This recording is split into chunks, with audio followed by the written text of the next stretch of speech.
adduunyadan gidaarkeeda adag gelinba waa cayne guhaan maansa luuqeeye iyo gabay la faaleeyo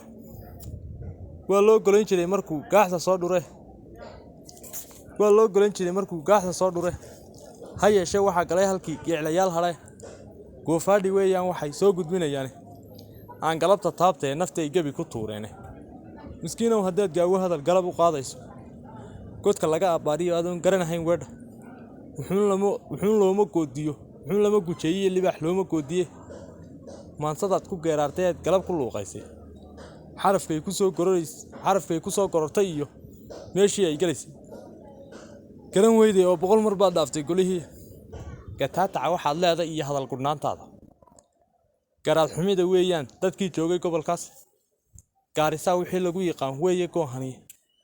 daga jungadu sheegay iyo gobadii uu taabtay seengaruuriga idin dhaliyo facarka giyaane alle lehe gidaar baad jaftiyo buur gurgura weyne gabar baad u eg tahay markaad hadalka guuxdaa garaad nacasli gawricii horaa goortankaa baay gabashada ku roonow arlada yaal nagaa garan adigoo qoxontiga galo garow lagu miso ogaalku oogada sariya guudka ka firayo oo gacmaha hoosada madow labada goorod